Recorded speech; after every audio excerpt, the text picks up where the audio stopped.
It was Abraham Lincoln who said, "No man is poor who has a godly mother." I love that quote. And military heroes, many political statesmen, many ministers of the gospel, many athletes have attributed their development and the cultivation of their skills to their mothers and or their wives. So we see it all the time, don't we? When, there's some sporting event and a guy makes the winning shot or scores the winning touchdown and they get the mic in his face after the game. And what does he say? "Hi, Mom," and it's amazing. And oftentimes you think, probably in a lot of those cases, there was a dad who taught that guy how to shoot or how to throw or how to catch. But moms have a special place in our hearts. I know that I am very, very thankful for my mother. And I'm thankful for just the role that she has played in my life and really making me being a part of who God has made me to be. I'm just thankful for her faithfulness. I'm thankful for her counsel. Thankful for the cheerleader that she has always been to me. And thankful for just the faithful example and servant she has been, really a godly example to our entire family. And I'm also thankful that my wife has been that for myself and all of my kids. But I'm also very, very thankful as a pastor for all of you moms and you ladies who are a part of our church family, because we are so blessed by you. I've often said this, that I think the ladies in this church make up the heartbeat of our fellowship. And I know that I'm not speaking only for myself when I say that we are blessed, ladies, because you are a part of this church family. And this church family would not be really what it is without your touch and your grace and your love and all of your gifts. So can we give it up one more time for all the ladies here?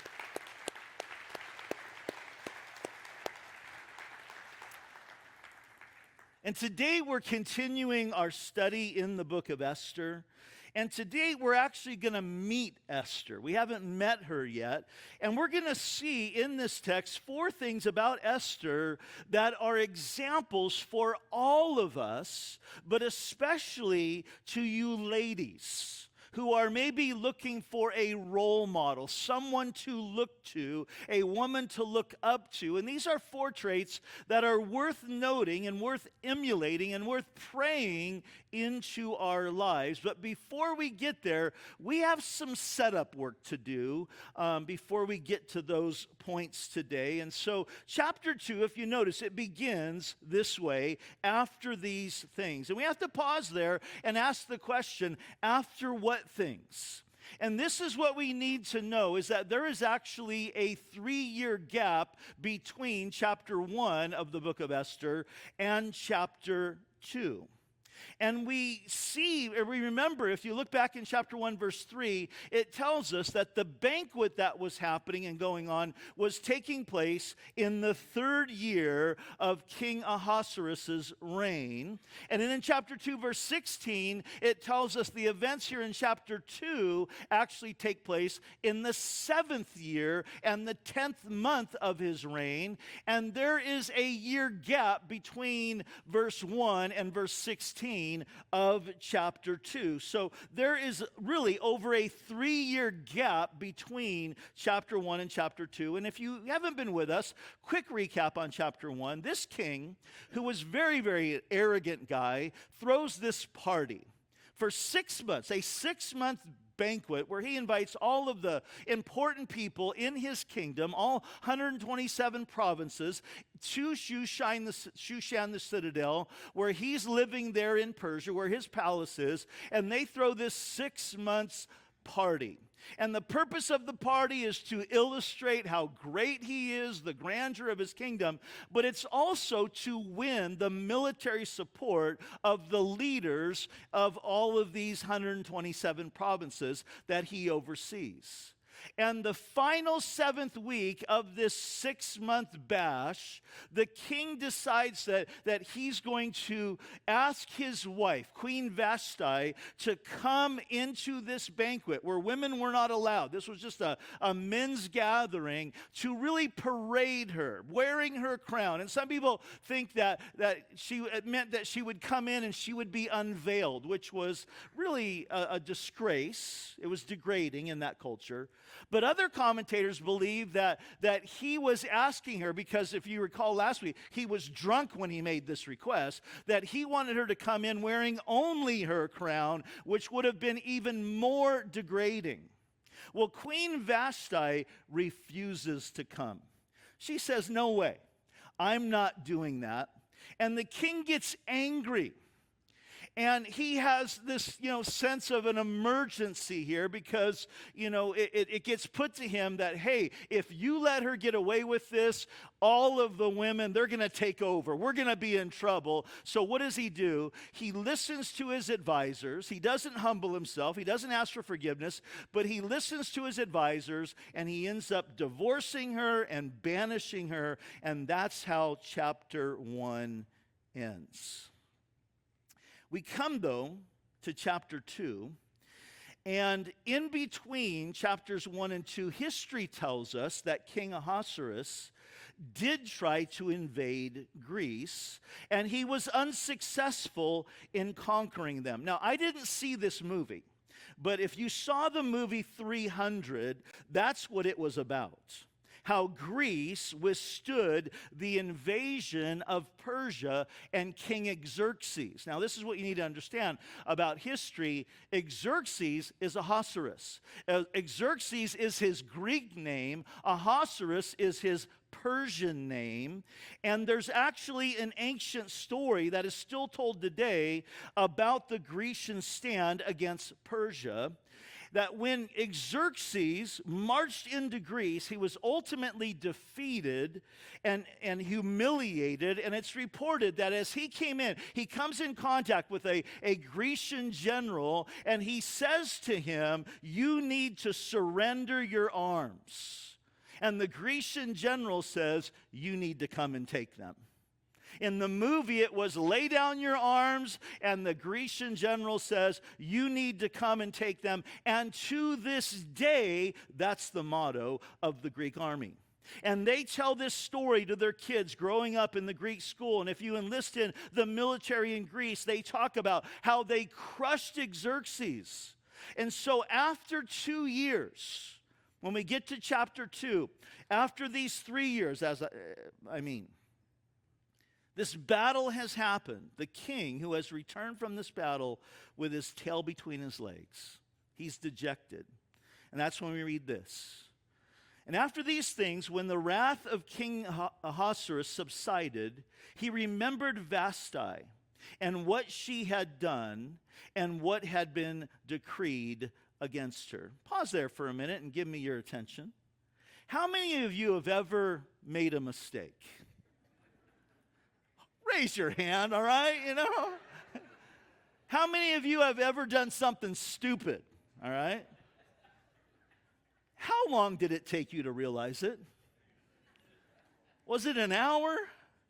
Was it a day? Was it maybe a month? Was it a year? It takes this guy 3 years. 3 years to realize the mistake that he has made. How stubborn can you be? Hopefully it doesn't take you years to admit your mistakes. So the king is missing his wife. And let me just say this. When you are lonely, when you're depressed, when you're discouraged, you are in a vulnerable state. And when you are in a vulnerable state, you need to be careful of the counsel that you receive. Because when we are in a vulnerable state, we are susceptible to bad counsel. And this king is going to receive some bad counsel. Look at verse 2.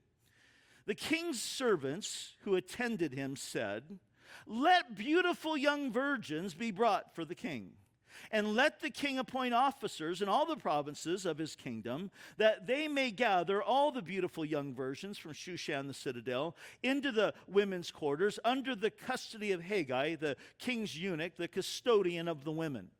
And let beautiful preparations be given them, and then let the young woman who pleases the king be queen instead of Vashti.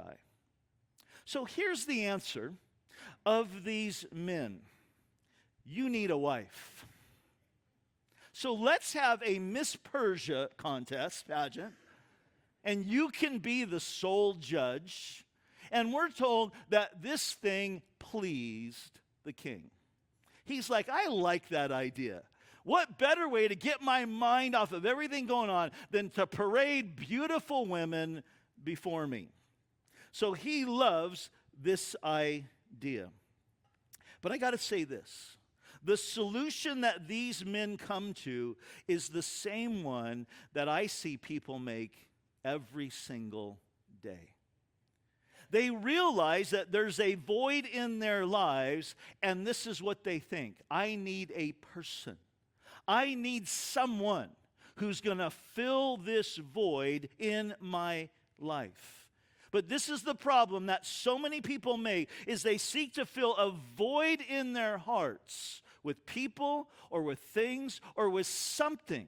But the problem is that void can only be filled by God himself.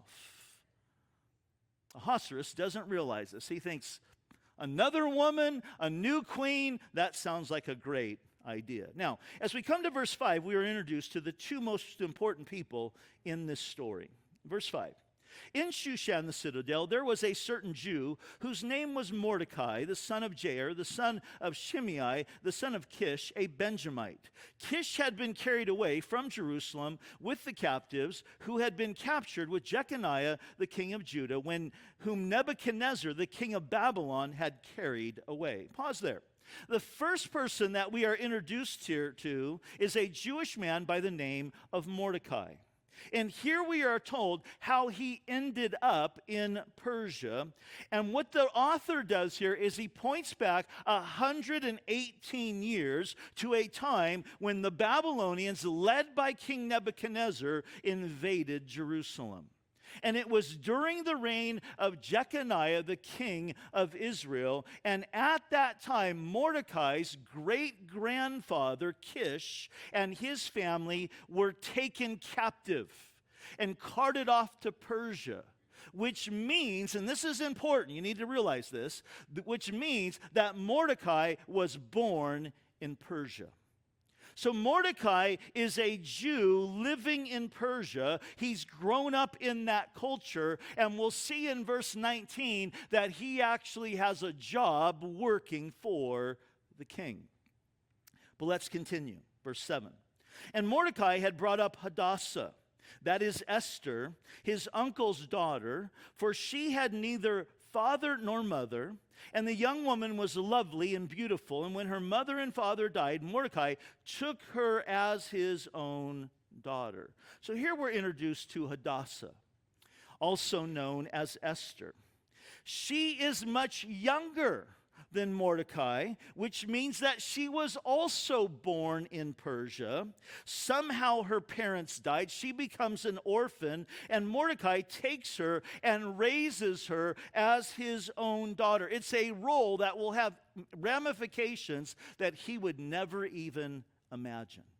But I love the description that we're given here of Esther, that she was lovely and beautiful. In the original language, it means that she was beautiful in form and lovely to look at. So this gal, she's a looker.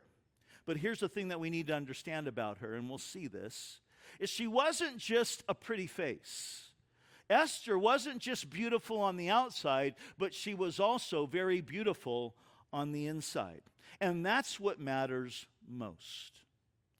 The name Hadassah is her Hebrew name, and it means myrtle.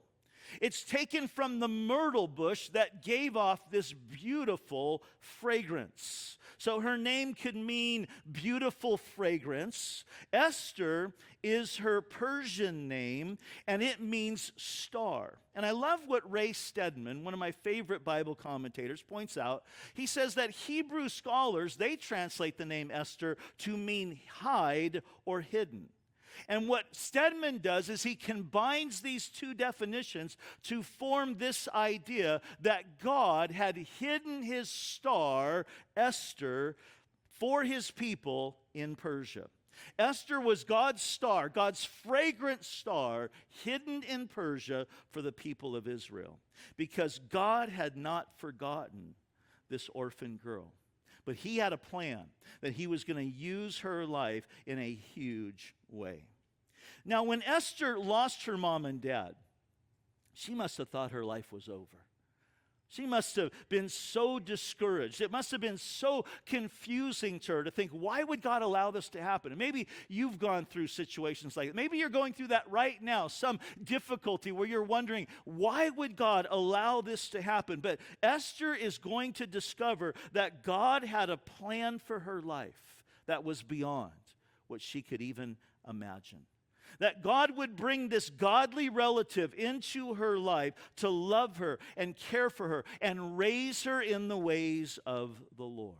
Let's continue in verse 8. And so it was when the king's command and decree were heard, and many young women were gathered at Shushan the citadel under the custody of Haggai, that Esther also was taken to the king's palace into the care of Haggai, the custodian of the women. Now, there are two important things that you need to make note of here to understand what's happening here in this story. Number one, the beauty pageant was a command and a decree, okay? You need to note that.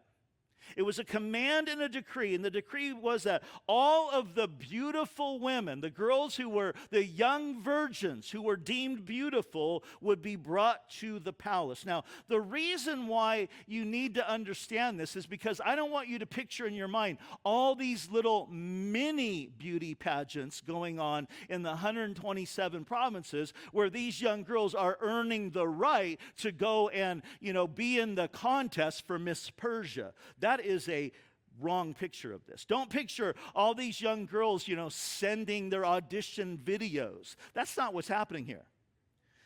This was not desirable for anyone. Yes, one of these young girls would be chosen to be the queen, but the rest, quite possibly, a lot of them would end up in the king's harem. You see, the Persian kings, like many of those kings in those days, they had a wife, a queen, who was there for being his companion and to bear children. But then he had a harem full of concubines whose sole purpose was for his sexual pleasure. And if you were picked to be a part of his harem, it would mean that you would never have children, you would never marry, and you would die an old maid. And no parent wanted that for their daughter. And most of these young girls didn't desire that either. So the first thing, this is a command. It's a decree. The second thing you need to note, in verse 8, it says of Esther that she was taken. Circle that word taken, because the idea means that she was taken against her will. She was taken by force.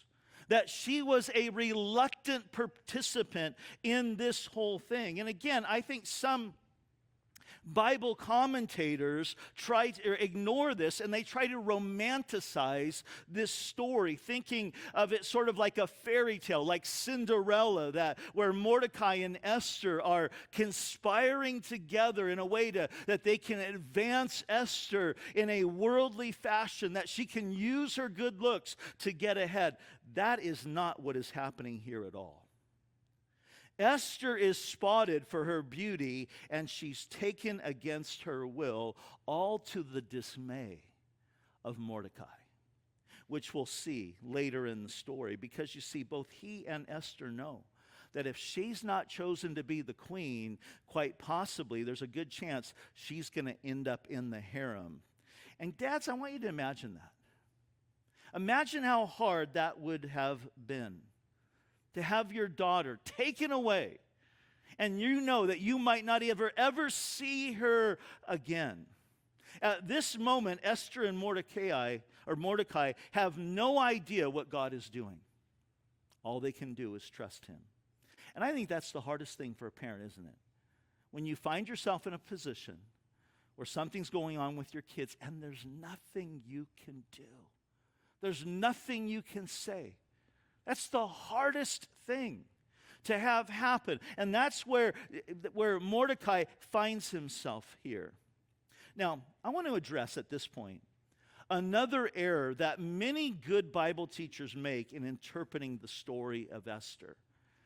You see, oftentimes the point is made that Esther and Mordecai didn't even belong in Persia. And so the picture that kind of gets painted is that they were living in sort of a backslidden state, and that's how they end up in this whole mess. Now, why do some Bible teachers say that? Well, they say that because the Jews were given an opportunity to go and return to Jerusalem to rebuild their temple. But the majority of the Jews didn't go. They didn't leave Persia to go back to Jerusalem because they were quite comfortable in Persia.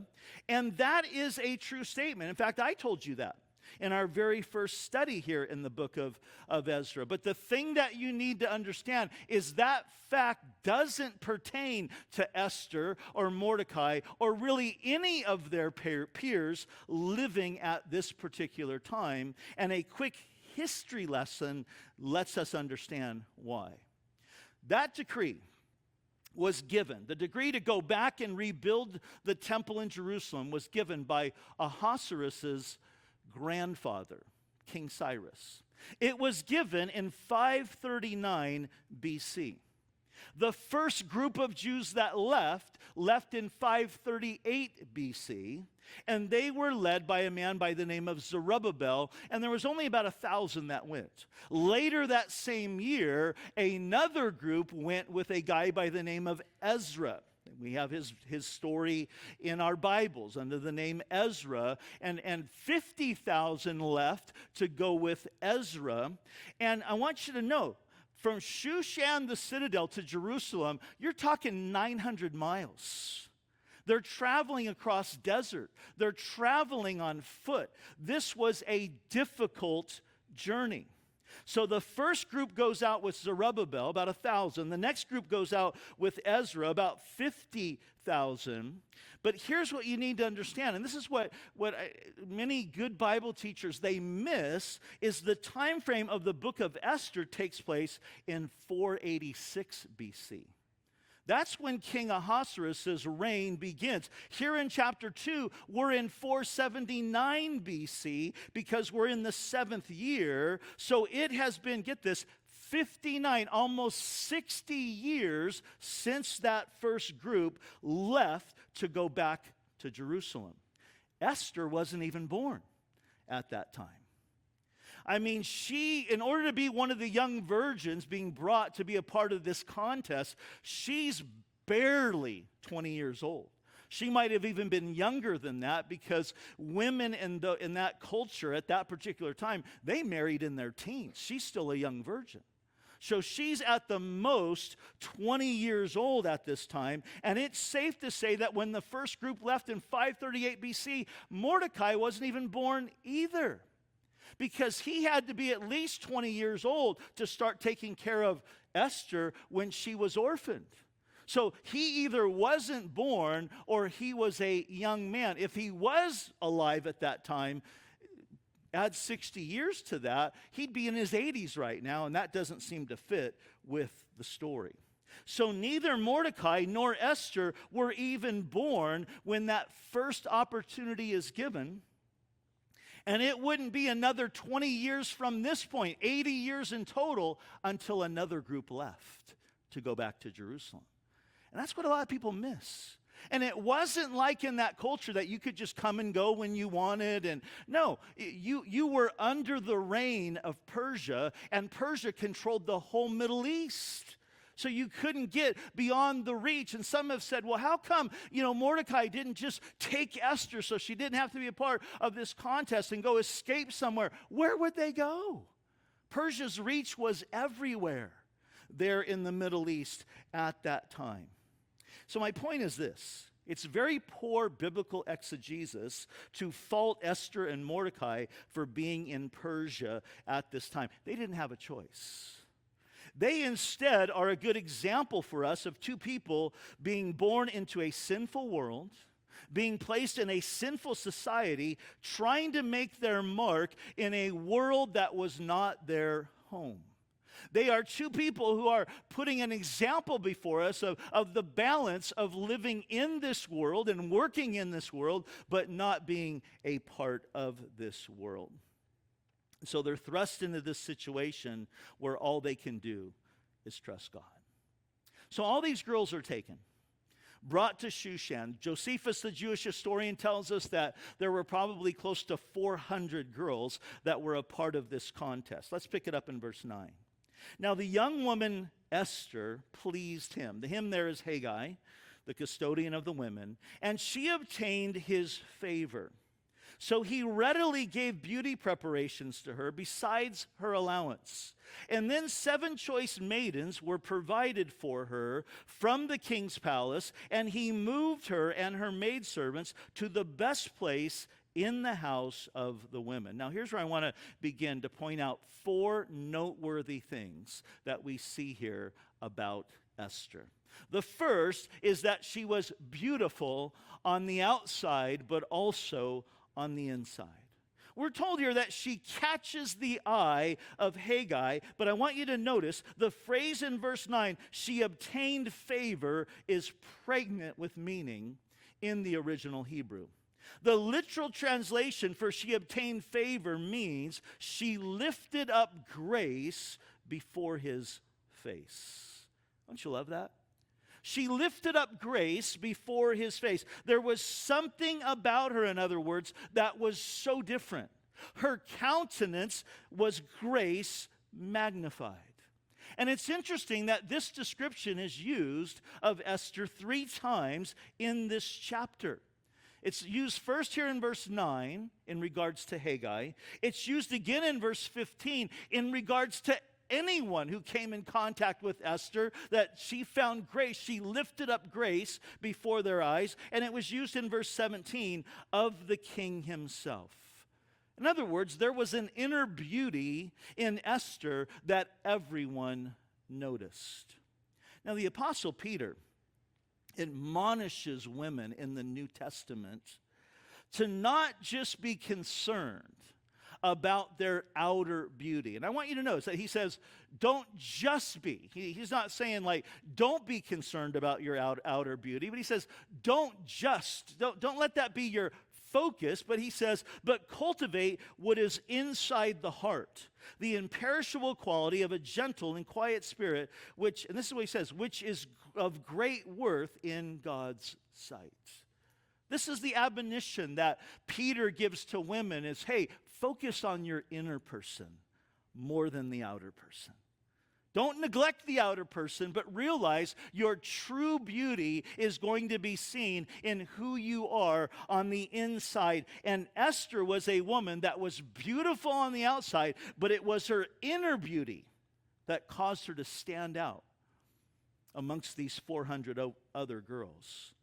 So here she's taken against her will. She's thrust into this pageant, and with all these other girls. And think about this. This competition was probably intense because these girls, they knew what was at stake. But in the midst of this, Esther doesn't display a sour attitude. She was different. She doesn't display it's all about me attitude. But instead, she chose to model grace before this influential servant of the king. And that's a great grace, or a great trait to model. Let me ask you this question. What do you model in difficulty? I'll be honest, for me, it's sad that I don't always model grace. Man, I get upset. I complain. I get discouraged. I find myself at times questioning, God, why are you allowing this to happen? But listen, if you want to be attractive and influence others when you are going through difficulty, ask God to shower you in His grace. So God's hand is on Esther. She modeled grace, and Haggai starts to give her special attention. And I think it's obvious that God is working at this point in the story. He's given her favor in the eyes of the custodian of the women, and he starts giving her extra spa treatments and the choice maidens to help her and the best of the best and trainers and beauticians, and he moves her into the best place in the house. And from a human perspective, I think some people would say, hey, that's not fair. No wonder Esther won. No wonder. I mean, she's getting all this special treatment. But I think that's the wrong way that we need to look at this. What we need to see is that this is God coming alongside this young girl that is scared. And this is God's way of reminding her, I'm with you. I'm with you. I'm in this. I haven't forsaken you. When everything around us, because God does that same thing in our own lives, and when everything around us is seemingly falling apart and it's filled with uncertainty, God has His ways of reminding us, I'm with you. You're not in this alone. I am here. I know in my life there's been times I've been really, really down. I've been really, really discouraged. And I'll get a text from somebody that's a word of encouragement, or I'll get an email, or I'll get a phone call. And God will use that to say, hey, Rob, I'm with you. You know, sometimes when you've pastored a church for a long time, it's been said that churches can get what they call voice fatigue. That happens when you're listening to somebody week in, week out, sometimes here it's twice a week if you come on Wednesdays. And this is probably about 10 years ago. I was going through a time where I was thinking, I just was feeling like I wasn't connecting with our church family. And it might have been in my head, but it was kind of what I was, feeling. I feel like, man, they have voice fatigue. They're tired of listening to me. And some of you are thinking, yeah, we were. And it was at that time that I literally started to pray and I started to wonder. It's like, Lord, am I done here? And it was at that time that there was a couple other kind of prominent churches that had reached out to me because their pastors were moving on, and they were asking, if I would, consider kind of putting my name in the ring to be their pastor, so to speak. And so I'm praying through all of that, and on one particular Sunday morning, there was a woman visiting here from Texas, of all places. Never met her. And after the message, she came up to me and said, God told me to tell you this. He's not done with you here. Isn't that crazy? It was God's way of just saying, hey, but God does that. And I think everything that's happening right now with Esther was God's way of saying, hey, I'm with you. I've got you. The second thing I want you to note here is that Esther was teachable. Look at verse 10. It says, Esther had not revealed her people or her family. The idea here is that she's Jewish, for Mordecai had charged her not to reveal it. Now again, some Bible commentators take this too far, suggesting that Mordecai is being secretive here, that he isn't practicing Judaism and he's keeping his race and his religion a secret. And again, that is not the case because it's not consistent with the story, because we're going to see in chapter 3 that there comes this moment when this guy by the name of Haman wants everyone to bow down to him, and Mordecai's like, no, I'm not bowing down to you. And it becomes known, very known, that the reason is because he was Jewish, and Haman, this is a big part of the story, sets out to annihilate not just Mordecai, but all the Jews in the whole kingdom. So Mordecai is not being ashamed of who he is here, but he's being protective and wise. He doesn't want these other girls to lash out at Esther simply because she is Jewish. He's looking out for this girl that he raised as his own daughter.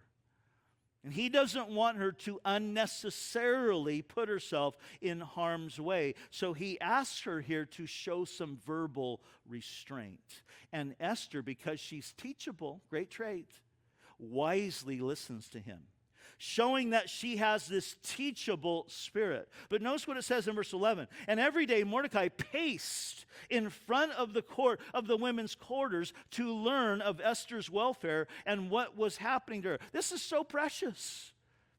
He's worried. He's concerned. He's pacing. I would be him. I would be there, every day pacing, just thinking like, what can I do? Lord, please help. And that's what he's doing here. Notice verse 12. It says, each young woman's turn came to go to the king Ahasuerus after she had completed, this is kind of crazy, 12 months of preparation. 12 months to get an audience with the king. According to the regulations for the women, for thus were the days of their preparation apportioned, 6 months with oil of myrrh, and 6 months with perfumes and preparations for beautifying the women. Some of you ladies are going, that sounds amazing. A whole year of spa treatments and beautifying. But there's a lot at stake here to get your date with the king. Verse 13, thus prepared each young woman went to the king, and she was given whatever she desired to take with her from the women's quarters to the king's palace. So whatever dress, whatever jewelry, whatever accessories, you had your pick. Verse 14, in the evening she went, and in the morning she returned to the second house of the women, to the custody of Shashgaz, the king's eunuch, who kept the concubines. And she would not go into the king again unless the king delighted in her and called for her by name. So this is like the Bachelor Persia style, okay? That's what's happening here. You get one shot to spend the night with the king. So verse 15 tells us that it was Esther's turn. Now, when the turn came for Esther, the daughter of Abihail, the uncle of Mordecai, who had taken her as his daughter to go into the king, she requested nothing but what Haggai, the king's eunuch, the custodian of the women, advised. And Esther obtained favor in the sight of all who saw her. So notice this. She only goes in with what Haggai advised her. So again, shows she's teachable.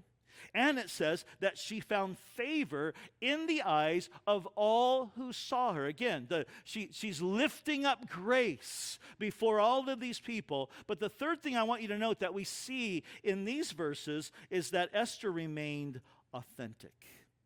She requested nothing but what Haggai, the king's eunuch, the custodian of the women, advised her. The idea in that is she doesn't overdo it. She doesn't overdo it. She wasn't going to be someone that she wasn't. It was Chuck Swindoll who said this: being a person of integrity doesn't mean being perfect, it means being authentic. And authenticity is such an appealing quality in people. I hate it when I see somebody who's trying to be something that they're not, or be somebody whom they're not, in order for them to be liked by other people. Can I encourage you? All of you here, but especially, because I think sometimes this is a trap that gets put on women. Can I just encourage all of you ladies here, be yourself. Be who you are. Be who God has made you. Quit trying to impress others with your appearance or your spirituality or with your wealth or with your status. It was Warren Wiersbe who said this: life is full of imitations, which is why today's culture needs genuine, transparent people of God. People of purpose, not perfection. I love this about Esther, that Esther remained true to herself. And I think this is another great attractive quality. It's one of the things that really attracted me to my wife when I first met her. When I first met my wife, it was up at the camp there at Twin Peaks. She was at Bible college. Now, I grew up in Orange County, okay? If you're familiar with Orange County, I mean, there's a lot of flash that happens in Orange County. I think there's a lot of people in Orange County that are trying to put on airs of being something that they're not. It's part of, I think it kind of is part of that culture there. It's one of the things I love about where we live, and I've always loved about this area, and I've really always loved about this church, is that I think, this area is much more down to earth. But when I first met my wife, she was from Oregon, and, she's up on the mountain, and she's, wearing flannels and overalls. Before it was cool. I mean, she's like this country bumpkin. She could just care less about what others were thinking about her. And I was attracted to that. I was like, man, who is this girl? She seems so different. And I was so attracted to Jesus in her. And I love that she just continues to be that way today. But oftentimes I see many men and women trying to be something that God hasn't called them to be. And can I just encourage you, be yourself. Don't let others try to put you in a box of what a Christian or a Christian woman is supposed to be. Be authentic. Be who the Lord has made you. Be content with your calling. Be content with where He has placed you. Be content with the doors that He's opened up to you. And for all you husbands here, can I just encourage you in this? Support your wife in who God has made her to be. Don't pressure her to be something that she's not. Peter says that we as husbands need to dwell with our wives in understanding. And part of what that means is that we need to understand and come to discover how she has been wired and how she has been gifted and support that.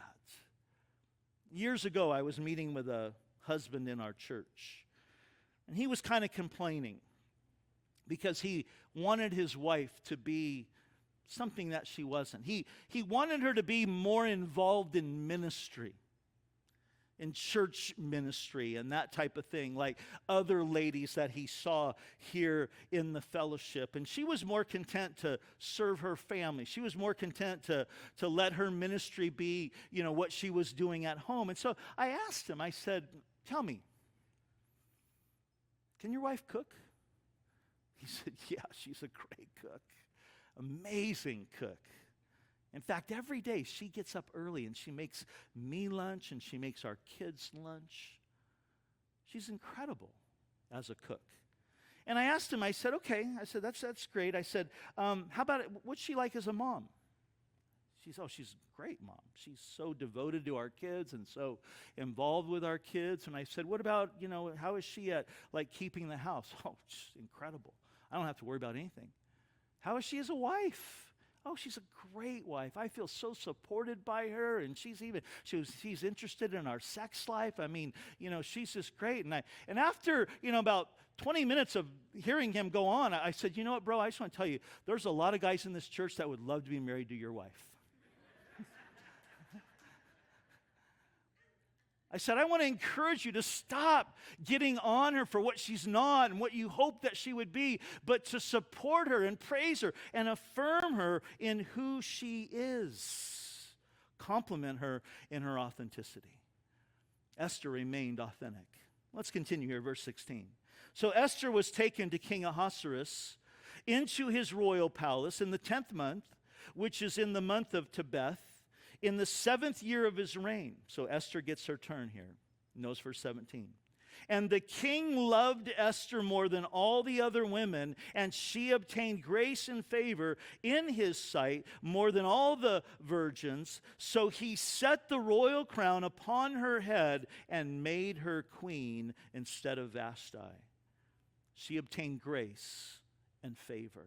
And again, the idea is he was attracted to something in her that went beyond her physical beauty.